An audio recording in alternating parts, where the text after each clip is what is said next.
네, 안녕하세요. 라라백스입니다. 오늘 읽을 책은 새로운 책인데요. 수도자처럼 생각하기라는 책입니다.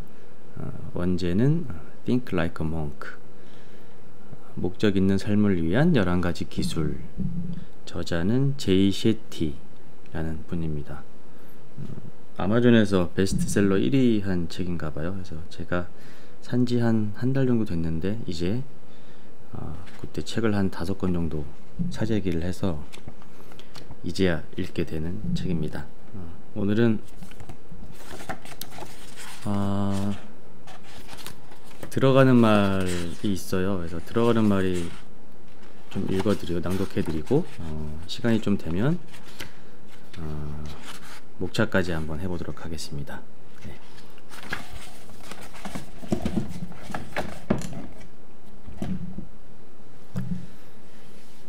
들어가는 말. 새로운 아이디어를 찾고 싶으면 오래된 책을 읽어라. 이반 파블로프의 말로 추정된다 라는 말로 시작이 되네요. 런던 카스 경영대학원 1학년에 재학하던 18살일 때의 일이다. 친구가 어느 스님의 강연에 가자고 했다. 난 싫다고 했다. 누군지도 모르는 스님 얘기를 왜 들어야 돼? CEO나 유명인처럼 성공한 사람들의 교내 강연에는 자주 갔지만 스님은 정말 관심 밖이었다. 난 인생에서 실제로 뭔가를 이룬 사람들의 얘기를 듣고 싶었다. 친구가 하도 고집을 피우기에 결국 이렇게 말했다. 끝나고 술 마시러 갈 거면 갈게. 사랑에 빠진다는 말은 연애할 때가 아니면 거의 쓰지 않는 표현이었다. 하지만 나는 그날 스님의 경험담을 들으며 사랑에 빠졌다. 연단에 오른 인물은 30대쯤으로 보이는 인도 남자였다. 그는 머리를 파르르니 깎고 짙은 황색 법복을 입고 있었다. 총명하고 능변에 카리스마가 있었다. 그는 이타적 희생의 원칙을 이야기했다. 나무를 심되 그늘을 바라지 말라는 그의 말에 나는 낯선 전율이 온몸을 훑고 지나가는 것을 느꼈다. 인상적인 것은 그가 인도의 매사추세츠 공과대학 MIT라고 할 수 있는 인도 공과대학교 IIT의 학생이었다는 점이다. IIT는 MIT처럼 입학하기가 바늘구멍 통과하기보다 힘든 곳이다. 그는 평범한 인간이라면 누구나 선망하는 기회를 수도자가 되는 것과 맞바꾸었다. 나와 내 친구들이 당시에 쫓고 있던 모든 것을 뒤로 한 채 말이다. 이 남자는 미쳤거나 아니면 뭔가 대단한 계획이 있는 게 틀림없었다. 그때까지 내가 늘 매료되었던 이야기는 무에서 유를 창조한 사람들, 그러니까 무일푼으로 시작해 부자가 된 사람들의 이야기였다. 그런데 이제 처음으로 나는 정반대의 길을 간 사람과 마주하고 있었다. 그는 우리 모두가 원해야 한다고 세상이 그동안 나에게 들려준 그런 삶을 포기했다. 그런데도 그는 나고자의 씁쓸함이 아닌 즐겁고 자신감 넘치고 평화로운 모습을 보여주었다. 실은 내가 그때까지 만나본 사람 중 가장 행복해 보였다. 18살 때까지 나는 부자들을 많이 만났다. 유명하고 힘있고 잘생기고 때로는 이 3가지를 모두 갖춘 수많은 사람의 강연을 들었다. 하지만 진정으로 행복한 사람을 만나보지는 못했던 것 같다.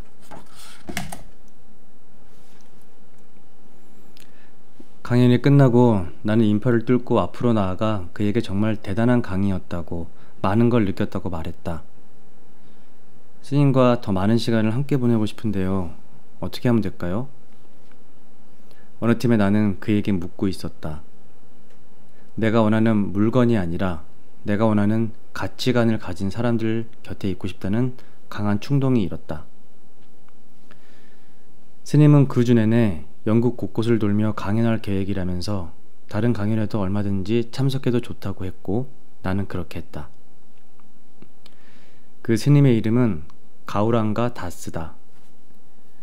내가 그에게서 받은 첫인상은 그가 뭔가를 제대로 하고 있다는 느낌이었다. 나중에 알고 보니 이는 과학적으로 뒷받침되는 내용이었다. 2002년 티베트의 승려 욘괴이 밍그로 린포체는 네팔 카트만두 근처에서 출발해 위스콘신 대학교 메디슨 캠퍼스까지 먼 길을 왔다. 그가 명상을 하는 동안 벌어지는 두뇌 활동을 연구진이 관찰할 수 있게 해주기 위해서였다. 과학자들은 스님 머리에 샤워캡 비슷한 장치를 씌우고 뇌파를 측정했는데 장치에는 250개가 넘는 아주 작은 와이어가 튀어나와 있고 각 와이어에는 센서가 장착되어 있었다. 실험실 직원들은 이 센서들을 스님의 두피에 부착했다. 연구에 참여할 당시 스님은 평생 6만 2천 시간 이상 명상한 상태였다. 연구진 중에는 오랫동안 명상해온 사람들도 있었다. 그들이 상황실에서 지켜보는 가운데 스님은 연구진이 설계한 내용대로 명상을 시작했다. 연민에 관한 1분간 명상을 하고 30초를 쉬는 방식이었다. 스님은 통역의 수신호를 보내며 이 패턴으로 순식간에 4회의 명상을 마쳤다. 지켜보던 연구진은 입이 떡 벌어졌다. 스님의 명상을 시작함과 거의 동시에 뇌파 기록계에 나타나는 두뇌 활동이 마구 요동치기 시작했다. 과학자들이 보기에 뇌파 기록계가 저 정도로 크고 빠르게 덜컹거리려면 스님이 자세를 바꾸거나 몸을 움직여야 했다. 하지만 그들이 지켜보고 있는 스님은 꼼짝도 하지 않았다. 놀라운 것은 스님의 일관된 두뇌 활동할 때는 켜지다가 휴식할 때는 꺼지기를 반복하는 것, 요것만이 아니었다. 더 놀라운 것은 스님에게 준 준비 시간이 필요하지 않았다는 점이다. 명상한 적이 있는 사람이라면 혹은 두뇌 활동을 잠시 쉬려고 시도해 본 사람이라면 보통 밀려드는 온갖 잡생각을 잠재우는데 어느 정도 시간이 걸린다는 것을 알 것이다. 린포체 스님은 그런 준비 시간이 전혀 필요하지 않은 듯했다. 실제로 스님은 마치 스위치를 끄고 켜듯이 강력한 명상의 상태를 자유로이 드나드는 것처럼 보였다. 이날의 검사를 필두로 이후 10여 년간 스님의 뇌 활동을 촬영했는데 41살인 스님의 뇌는 또래에 비해 노화의 징후를 적게 보였다. 연구진은 스님이 실제 나이보다 10살은 더 젊은 사람의 뇌를 갖고 있다고 했다. 불교 스님 마티유 리카르의 뇌를 촬영한 연구팀은 리카르 스님에게 세상에서 가장 행복한 사람이라는 수식어를 붙여주었다. 그의 감마파 수준이 지금까지 과학적으로 기록된 것 중 최고 수준이었기 때문이었다.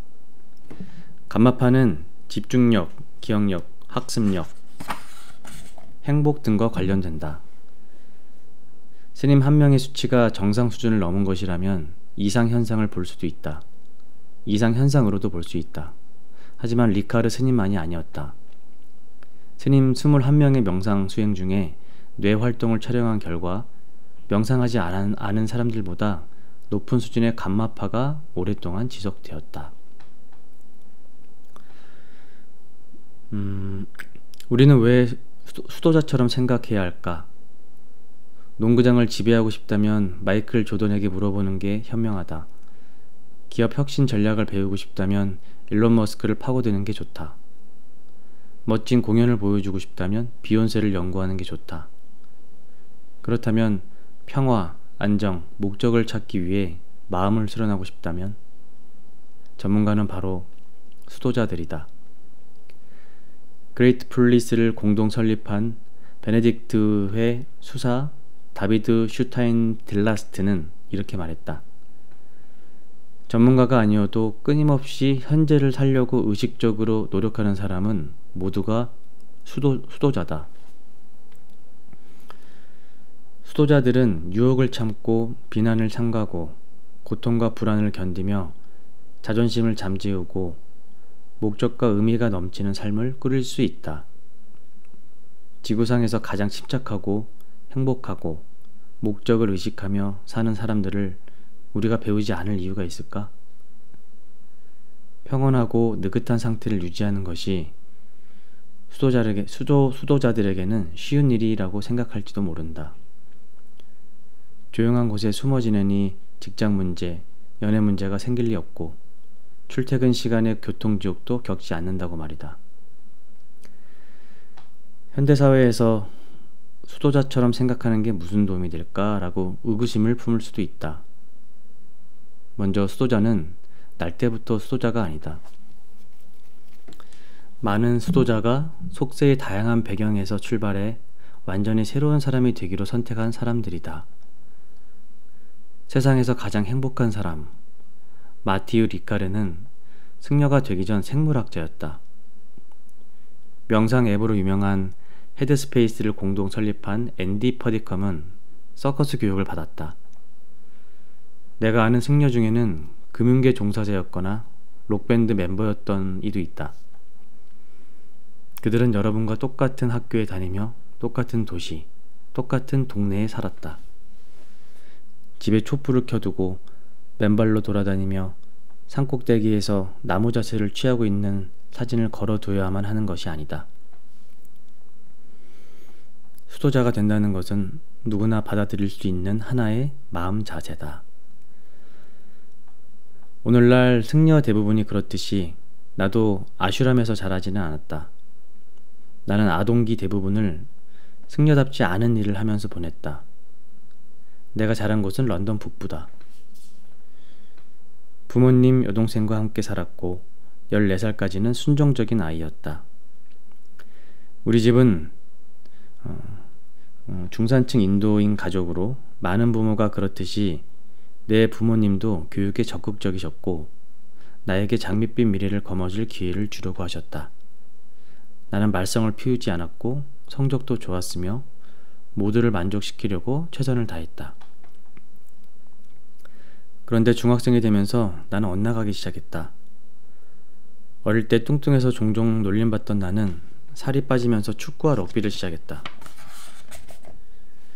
그리고 전형적인 인도인 부모가 좋아하지 않을 법한 것들에 관심을 두기 시작했다. 예술, 디자인, 철학 같은 것들 말이다. 그래도 여기까지는 큰 문제가 아닐 수 있었다. 나는 곧 탈선을 일삼는 무리와 어울렸고 나쁜 짓에 자주 연루되었다. 약물을 복용하고 싸움을 벌이고 술도 많이 마셨다. 결과는 좋지 않았다. 고등학교 때 나는 정학을 3번 맞았고 결국 자퇴를 권고받는 지경에 이르렀다. 딴 사람이 될게요. 퇴학만 면하게 해주시면 딴 사람이 될게요. 간곡한 약속과 다짐에 겨우 퇴학을 면한 나는 정말 새 사람이 되었다. 대학에 입학한 나는 목표를 추구할 때 경험할 수 있는 노력, 희생, 원칙, 끈기의 가치를 알아가기 시작했다. 문제는 좋은 직장을 구하고 언젠가 결혼하고 어쩌면 가정을 꾸리는 것 같은 평범한 일 외에는 당시 나에게는 아무런 목표가 없었다는 점이다. 나는 뭔가 더 심오한 것이 있지 않을까 의구심을 가졌지만 그게 뭔지 도무지 알 수 없었다. 가오랑가 다스가 우리 학교에 강연하러 왔을 때쯤 나는 새로운 아이디어들을 탐구하려던 참이었다. 모든 사람이 내가 택할 거라고 생각했던 길에서 벗어나 새로운 형태의 삶을 살아보고 싶었다. 나는 한 명의 인간으로서 성장하고 싶었다. 겸손, 연민, 공감 같은 것들을 단순히 추상적 개념으로 아는 것이 아니라 직접 몸으로 경험하고 느끼고 싶었다. 원칙, 인성, 고결함 같은 것들을 그저 글로만 이해하고 싶지 않았다. 직접 그렇게 살아보고 싶었다. 이후 4년간 나는 두 세계 사이를 정신없이 오갔다. 스테이크를 먹고 술집에 다니다가 명상하고 바닥에서 자는 생활을 이어갔다. 난 런던에서 행동과학에 바탕을 둔 경제학을 공부했고 대형 컨설팅 회사에서 인턴으로 일했으며 친구 가족들과 시간을 보냈다. 그리고 크리스마스 휴가 기간과 여름방학이 되면 뭄바이에 있는 어느 아슈람에서 고대 경전을 읽고 공부하며 스님들과 함께 살았다. 내 가치관이 서서히 바뀌었다. 나는 내가 스님들 곁에 있고 싶어 한다는 것을 깨달았다. 실은 수도자의 사고방식에 푹 빠지고 싶었다. 회사에서 하던 일은 점점 더 의미를 잃어갔다. 누구에게도 긍정적인 영향을 끼칠 수 없는 일이 대체 무슨 의미가 있을까? 대학을 졸업한 나는 양복 대신 법복을 입고 아슈람에 들어갔다. 바닥에서 잠을 자고 체육관 사물함을 쓰는 생활이었다. 인도, 영국, 유럽 각지를 돌아다니며 살았다. 매일 몇 시간씩 명상하고 고대 경전을 공부했다. 다른 스님들과 함께 뭄바이의 어느 외곽 마을이 아슈람을 친환경적인 영적 안식처로 바꾸는 고아르단 에코빌리 공사 일을 돕기도 했다. 제목들이 다 어렵네요. 하루에 수백만 명분의 음식을 나눠주는 아남리타 식량 계획 프로그램에서 자원봉사자로 일했다. 내가 수도자처럼 생각할 수 있다면 누구든 그렇게 할 수 있다. 나와 공부했던 힌두교 승려들은 베다를 교과서로 베다를 VEDA 베다를 교과서로 사용했다. 베다는 지식을 뜻하는 산스크리트어 베다에서 왔다. 산스크리트어는 오늘날 남아시아 지역 언어 대부분의 모태가 된 고대 언어이다. 철학은 이 고대 경전들과 함께 시작되었다고 해도 과언이 아니다. 이 경전들은 적어도 3000년 전 지금의 파키스탄 일부와 인도 북서부에 이르는 지역에서 유래됐기 때문이다. 이 경전들은 현재 힌두교의 바탕을 이룬다. 호모의 서사시처럼 베다도 처음에는 구전으로 전해지다가 나중에 글로 기록되었다. 그런데 이 기록지가 워낙에 잘 훼손되는 종류여서 지금 우리에게 전해지는 경전은 기껏해야 수백 년 정도 된 것들이다. 베다에는 찬가, 역사적 일화, 시, 기도문, 만트라, 각종 의례, 일상에 대한 조언 등이 담겨 있다. 나는 일상에서도 이 책에서도 바가바드 기타를 자주 인용한다. 바가바드 기타는 하느님의 노래라는 뜻이래요. 네. 이는 기원전 800에서 400년경에 쓰인 우파니샤드에 근거를 두고 있는 경전이다. 바가바드 기타는 시대나 지역에 구애받지 않은 인생의 보편적 매뉴얼로 어느 승려의 얘기를 담고 있는 책도 아니고 영적인 맥락에서 쓰인 책도 아니다. 이 책은 유능한 궁수인 한 남편에게 들려주는 이야기 형식으로 되어 있다. 굳이 어느 한 종교나 지역을 의도하는 것이 아니라 전 인류에게 적용될 수 있는 내용을 담고 있다. 바가바드 기타를 비롯해 인도의 수많은 종교 경전을 번역한 영적인 저자이자 교수인 에크낫 이스워런은 바가바드 기타를 인도가 전 세계에 건네는 가장 중요한 선물이라고 했다. 이게 이름들이 어려워서 이 리딩이 좀 순조롭지가 않네요. 네. 래프 월도 에머슨은 1845년 그의 일기에 이렇게 썼다. 친구들과 나는 바가바드 기타 덕분에 근사한 하루를 보냈다. 바가바드 기타는 최초로 만들어진 책이다. 마치 어느 제국이 우리에게 말을 거는 듯한 기분이다. 절대 작거나 보잘것없지 않고 크고 고요하며 한결같은 목소리다. 우리와는 다른 시대, 다른 기후에 살면서 지금 우리를 괴롭히는 것과 똑같은 질문들을 고민하고 해결한 오래된 지성의 목소리를 듣는 기분이다. 바가바드 기타는 세상에서 가장 많이 언급되고 해설된 경전이다. 이 책의 목표 중에 하나는 시대를 초월한 바가바드 기타의 지혜를 비롯해 수도자로서 내가 받은 교육의 근간이 되는 고대 여러 가지 가르침을 여러분과 이어주는 것이다. 이들 가르침은 오늘날 우리가 직면한 여러 문제에도 큰 의미가 있다. 수도자의 철학을 공부하면서 나에게 가장 충격적이었던 것은 지난 3000년간 인류가 거의 변하지 않았다는 사실이었다. 물론 우리는 키도 더 커지고 평균 수명도 늘어났지만 용서나 에너지, 의도, 목적 있는 삶 등에 관한 수도자들의 가르침이 오늘날에도 여러 경전에 지필되었던 때와 다름없이 깊은 울림을 준다는 사실은 놀랍고도 인상적이다. 더 인상 깊은 점은 이 책 곳곳에서 보게 되겠지만 수도자의 지혜가 많은 부분 과학적으로 뒷받침이 된다는 사실이다.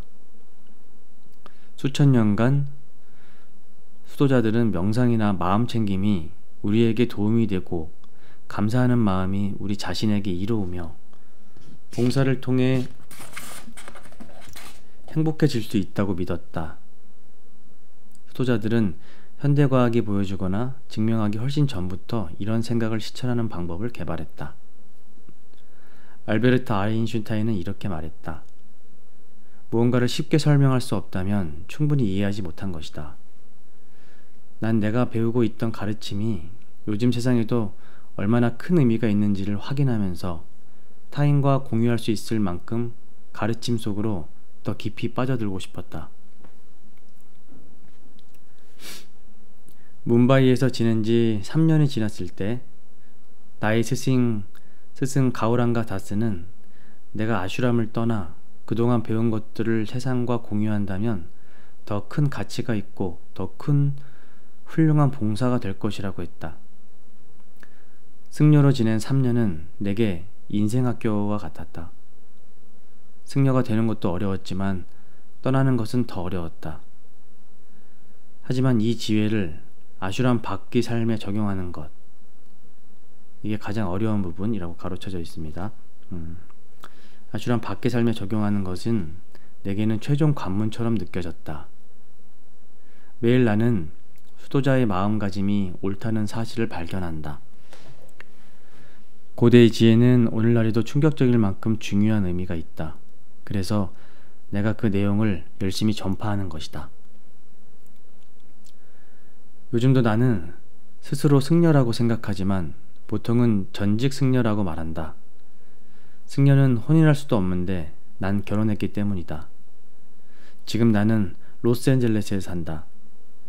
흔히 이곳이 물질주의, 허례허식, 판타지, 기타 온갖 미심쩍은 것들의 전 세계 수도라고 말한다. 하지만 이미 깨우침을 얻은 사람들이 사는 곳에서 계속 살아야 할 이유가 있을까? 나는 내가 배우고 직접 살아봤던 삶에서 가져온 교훈들을 이 세상에 그리고 이 책에 공유하려고 한다. 이 책은 그 어느 종파에도 속하지 않는다. 여러분들을 몰래 어느 종교로 개종시키려는 계략이 있는 것도 아니다. 정말이다. 내가 약속할 수 있는 것은 여기에 제시하는 내용을 여러분들이 받아들이고 실천한다면 삶의 진정한 의미, 열정, 목적을 발견하리라는 점이다. 지금까지 이렇게 많은 사람이 이토록 크게 불만족한 적은 없었다. 너무나 많은 사람이 행복을 쫓는데 정신이 팔려 있다. 문화와 미디어는 성공과 업적의 모범 사례들을 보여주면서 이런 사람이 되어야 한다고, 이런 일을 해야 한다고 온갖 이미지와 개념을 우리에게 주입한다. 그러나 명예, 돈, 매력, 섹스, 그 어느 것도 우리를 끝내 만족시킬 수 없다. 오히려 우리는 점점 더 많이 바랄 것이다. 이는 좌절, 환멸, 불만족, 불행, 탈진으로 이어지는 악순환의 고리로 이어진다. 나는 흔히 원숭이 같은 마음, 멍키 마인드라고 부르는 것과 수도자의 마음을 자주 대비시킨다. 그래서 제목이 Like a Monk인가 봐요. 네. 마음은 우리를 더 높은 곳으로 보낼 수도 있고 끌어내릴 수도 있다. 요즘 사람들이 다들 과도하게 많은 생각들을 하고 오늘 할 일을 내일로 미루고 불안을 느끼며 고생하는 것은 원숭이 같은 마음을 그대로 내버려둔 결과다. 원숭이 같은 마음은 이 생각 저 생각, 이 문제 저 문제 계속 옮겨다니기만 하고 아무것도 해결하지 못한다. 내가 원하는 게 무엇인지 그 뿌리를 파고들어 내가 성장할 수 있는 실천 가능한 대책을 세운다면 우리도 수도자의 마음을 지닐 수 있다. 수도자의 마음은 우리를 혼돈과 잡념에서 구하고 명료성, 의미, 방향성을 찾을 수 있게 도와준다. 수도자처럼 생각하기를 수행하면 인생을 다른 방식으로 바라보고 접근할 수 있다. 여기 왼쪽에 표로 원숭이 같은 마음과 수도자의 마음을 수도자가 이렇게 발음이 잘 안 되죠? 수도자 이렇게 정리를 해놨는데요. 이거 한번 읽어볼게요. 원숭이 같은 마음,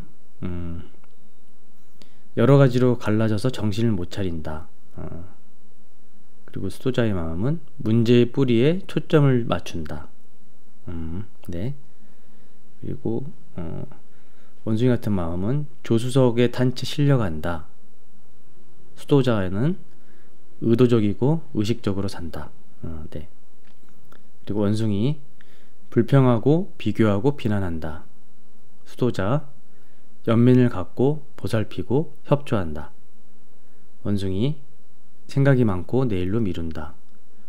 수도자 분석력이 있고 야무지다. 원숭이 작은 일에도 한눈을 판다. 수도자 절도가 있다. 절도가 있고 싶네요. 네. 원숭이 단기적 만족, 수도자 장기적 이점. 원숭이 요구가 많고 권리가 있다고 생각한다. 수도자는 열정적이고 결연하고 인내심이 있다. 원숭이 변덕이 죽을 듯 한다. 수도자 사명감, 비전, 목표가 확고하다. 원숭이 부정적인 생각과 두려움을 증폭시킨다. 수도자 부정적인 생각과 두려움을 격파하려 한다. 원숭이 자기중심적이고 집착한다. 수도자 봉사하기 위해 자신을 돌본다. 봉사하기 위해 자신을 돌본다. 원숭이 멀티태스킹, 수도자는 싱글태스킹. 원숭이 분노, 걱정, 두려움에 휘둘린다. 수도자 에너지를 현명하게 사용하고 제어한다. 원숭이 기분 내키는 대로 한다. 수도자 자제력과 극기력을 키운다. 원숭이 즐거움을 찾아다닌다. 수도자 의미를 찾아다닌다. 의미. 저도 요즘에 삶에서 가장 키워드가 의미인데요. 의미만을 찾으려고 하니까 또 현실적인 어려움이 있고 이런 딜레마에 빠져서 지금 그 과정인 것 같습니다. 다음 원숭이 임시방편을 찾는다. 수도자 진짜 해결책을 찾는다. 네, 이렇게 되어 있습니다. 다음 이어가 볼게요. 이렇게 그러니까 수도자처럼 생각하기를 수행하면 인생을 다른 방식으로 바라보고 접근할 수 있다.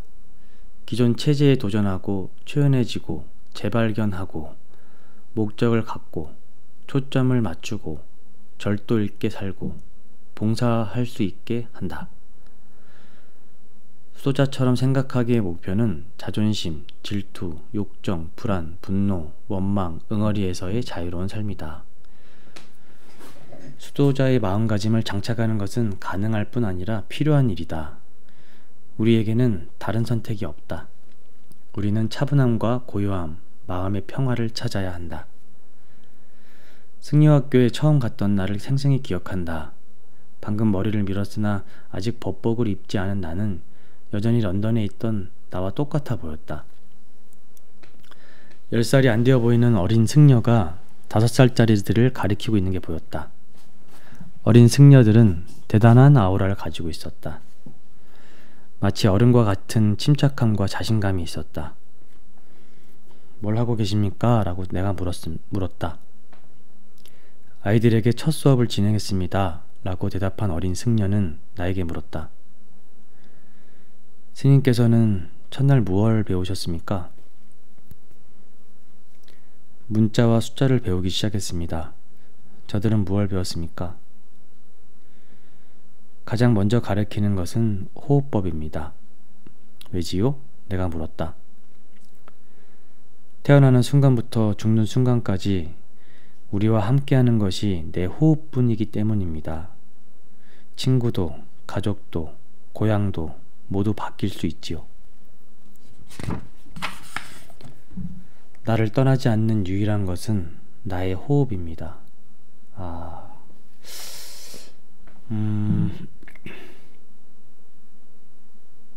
좀 울림이 있네요. 네. 10살밖에 되지 않은 승려는 이렇게 덧붙였다. 스트레스를 받으면 뭐가 바뀌나요? 호흡이 바뀝니다. 화가 나면 뭐가 바뀌나요? 호흡이 바뀝니다. 우리는 모든 감정을 호흡의 변화로 경험합니다. 호흡을 읽고 다스리는 법을 배우면 인생의 그 어떤 상황도 헤쳐나갈 수 있습니다. 나는 벌써 중요한 교훈을 배우고 있었다. 나무의 이파리 혹은 문제가 되는 증상이 아니라 사물의 뿌리에 초점을 맞추어라. 나는 누구라도 심지어 5살짜리나 10살짜리도 수도자가 될 수 있다는 사실을 직접 보고 배우고 있었다. 태어날 때 우리가 가장 먼저 해야 하는 일은 호흡이다. 그러나 삶이 복잡해지면서 가만히 앉아 호흡하는 것조차 너무 힘든 일이 되었다. 내가 이 책을 쓴 것은 여러분들에게 수도자들이 사용하는 방식을 보여주고 싶어서다. 우리는 사물의 뿌리를 찾고 저 깊숙한 곳까지 나 자신을 점검한다. 그러려면 호기심, 사색, 노력, 깨달음을 통해 마음의 평화, 차분함, 목적에 이르러야 한다. 아슈람에서 스승들께 배운 지혜로 여러분을 그곳까지 잘 안내해 줄 수 있기를 바란다. 이 책에서 나는 수도자의 마음가짐을 받아들이는 3단계를 차근차근 설명할 것이다. 첫째, 우리는 놓아줄 것이다. 우리를 붙들고 있는 외부의 영향력, 내적 장애물, 여러 두려움을 벗어 던질 것이다. 이 단계를 성장할 수 있는 공간을 마련하는 청소 단계라고 생각해도 좋다. 둘째, 우리는 성장할 것이다. 여러분이 의도와 목적을 가지고 자신 있게 의사결정을 내릴 수 있도록 삶을 재편할 것이다. 마지막으로 우리는 베풀 것이다. 나 자신을 넘어 세상을 바라보고 감사하는 마음을 나누고 확장하며 더 깊은 인간관계를 맺을 것이다. 내가 가진 재능과 사랑을 타인과 나누고 봉사가 주는 진정한 기쁨과 놀라운 이점을 발견할 것이다. 이 책의 방향성을 좀 알겠네요. 네. 저도 이런 더 깊은 인간관계를 맺는 것에 대한 고민을 엄청 요즘 하고 있는데 이 책이 저한테 또 많이 되게 좋을 것 같다는 생각이 드네요. 네. 이 과정에서 나는 아주 다른 3가지 유형의 명상법을 소개할 것이다. 바로 호흡법, 떠올려보기, 만트라. 만트라는 소리 명상이라고 하네요. 네. 호흡법, 떠올려보기, 만트라. 3가지는 각각의 이점이 있는데 간단히 구분해보면 호흡법은 몸을 위한 것, 즉 고요와 균형을 찾고 자신을 진정시키기 위한 것이다. 떠올려보기는 마음의 안정에 도움이 되는 것, 즉 과거를 치유하고 미래를 준비하기 위한 것이다. 만트라는 정신을 위한 것, 즉 가장 깊은 곳에 있는 자아 또는 우주와 연결되어 진정한 정화를 맛보기 위한 것이다.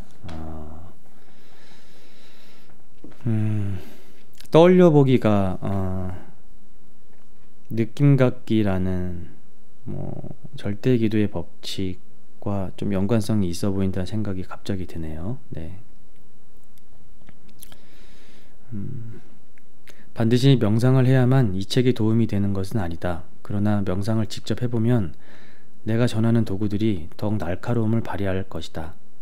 감히 말하자면 이 책 전체가 하나의 명상이다. 자신의 신념과 가치관, 의도, 자신의 바라보는 태도, 의사결정을 내리는 방법, 마음을 수련하는 방법, 사람을 선택해서 교류하는 방법을 성찰하기 때문이다. 이렇게 깊은 자각을 얻는 것이 명상의 목적이요 보상이다. 수도자라면 이 문제를 어떻게 생각할까? 지금까지는 자기 자신에게 이렇게 물어본 적이 없을 것이다. 아마 비슷하게도 묻지 않았을 것이다. 하지만 이 책을 끝까지 읽고 난 후에는 이 질문을 하고 있는 자신을 발견하리라 기대한다. 네, 이렇게 들어가는 말은 다 읽었습니다. 짧게 목차의 제목을 한번 읽어볼게요. 파트 1. 때로는 놓아주어야 비로소 자루아진다. 파트가 3까지 있어요. 1, 2, 3이 있고 파트 1에서는 파트 1의 1번 정체성, 나는 내가 생각하는 나다.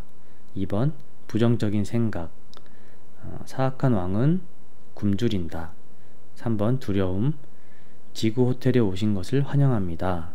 4번 의도, 황금의 눈이 멀면 이고요. 이제 파트 2로는 오직 당신 안에서 시작될 때 진정한 변화가 가능하다. 무의식에 대한 어떤 이야기를 하는 파트인가 봐요. 네. 5번 목적, 정갈의 본성. 4번에 이어서 이제 파트 2가 5번으로 시작해요. 네. 목적, 정갈의 본성. 6번 루틴, 장소에는 에너지가 있고 시간에는 기억이 있다. 7번 마음, 마부의 딜레마. 8번 자존심, 잡을 테면 잡아봐. 궁금하네요. 뭔지. 이제 파트 3, 당신이 나눌수록 주변이 아름다움과 의미로 채워진다. 이제 이게 다른 사람을 도울 때 내가 기분 좋아짐을 느끼는 명상과 관련이 있을 것 같다는 생각이 갑자기 드네요. 네. 9. 파트 3는 9번 감사, 세상에서 가장 강력한 약. 감사. 네. 10. 관계, 사람들을 지켜보라. 11번 봉사, 나무를 심되 그늘을 바라지 마라. 네, 목차의 대략적인 방향성이 좀 보이는 것 같습니다. 이 책은 저한테 되게 많은 영향을 끼칠 것 같은 생각이 듭니다. 요즘 제가 생각하는 고민들과 그 흔들림이 있거든요. 저도 어떤 의미와 방향성을 아침에 미라클 모닝과 이제 명상 확언하면서 노트도 하고 입 밖으로 내뱉으면서 이제 여러 가지 확언들도 한번 해보고 있는 중인데, 문득문득 현실의 어떤 이익과 뭐 여러 가지 제안들에 매번 흔들리는 것 같아요, 저는. 근데 예전에 비해서는 많은 부분들이 좀 중심을 잡아가는 것들이 좀 있는 것 같긴 해요. 뭐 제가 그런 제안들을 거절할 때 그런 걸 많이 느끼는데요. 요즘엔 좀 거절도 많이 하고 진짜 제가 하고 싶은 거 몰입하고 올인하고 싶은 일을 일 때 이제 제 에너지를 쓰려고 노력을 많이 해보는데, 그럼에도 여러 가지 현실적인 제안들이 너무 유혹적입니다. 그래서 흔들리고 하는데, 이 책은 되게 좀 궁금하네요. 그래서 단락단락 다 읽지는 못할 것 같고 중간중간 혼자 읽고 나머지 어떤 부분, 좋은 부분들도 한번 읽어보겠습니다. 여러분들도 이 책은 사서 읽으시면 되게 좋을 것 같네요. 네, 오늘 여기까지 하겠습니다. 감사합니다. 네.